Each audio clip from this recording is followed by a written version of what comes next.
एक जंगल में एक आलसी कौवा रहता था। कौवा हर समय अपने ही फिक्र में लगा रहता था।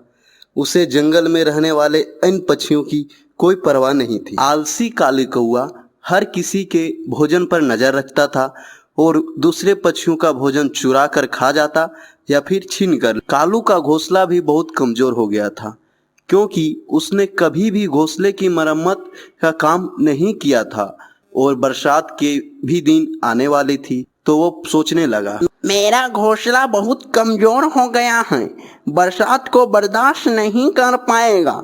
मुझे अब कुछ करना होगा, लेकिन क्या करूं? मुझे तो काम करने की भी बिल्कुल पसंद नहीं है। क्यों ना किसी का बना बनाया घोंसला हथिया लूं, लेकिन ऐसा बुद्धू कौन होगा इस जंगल में? ऐसा सोचकर कौवा जंगल में घोंसले की तलाश करने लगा। तभी उसे किट्टू चिड़िया की घोंसला दिखा। कौवा किट्टू चिड़िया के पास गया और बोला, क्या हो रहा है किट्टू चिड़िया?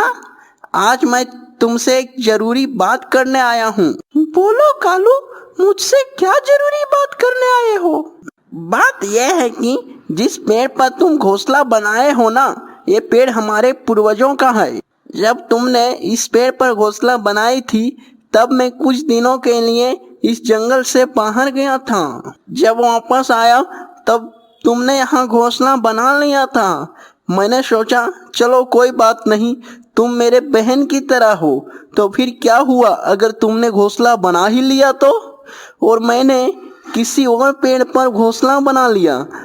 पर मेरी एक मजबूरी हो गई कि असल में मेरे दादाजी 2-4 दिनों से मेरे सपनों में आ रहे हैं और वो मुझसे कह रहे हैं कि मैं अपने पूर्वजों के पेड़ पर चला जाऊं।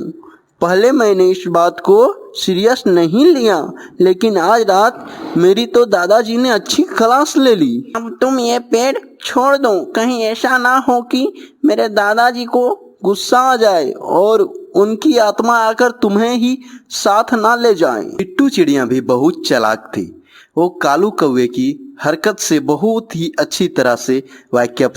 कालू, मैंने भी शौक से नहीं बनाए हैं इस पेड़ पर घोंसला। जाकर देख लो, पश्चिम वाले जंगल में मेरा कपास का नरम नरम घोंसला है। पर मेरे सपनों में मेरे नाना जी आए थे और मेरे नाना जी ने आदेश दिया कि मैं इस पेड़ पर घोंसला बना लूं, वरना मुझे क्या जरूरत थी अपना नरम नरम घोंसला छोड़कर यहाँ आने की। तुम्हारे दादाजी तो तुम्हारे सपनों में आते हैं, मेरे नाना जी की आत्मा तो हर रात मुझसे मिलने आती है। तुम ऐसा करो, आज रात यहीं रुक जाओ, मेरे नाना जी से मिलकर ही जाना। हो सकता है उनका कोई संबंध हो तुम्हारे दादाजी से। कौवे का तो रंग उड़ गया आत्मा का नाम सुनते ही, और निराश होकर अपने टूटे हुए घोंसले की ओर चल देता है और इस बारिश में भीग कर ही बिताना पड़ता है।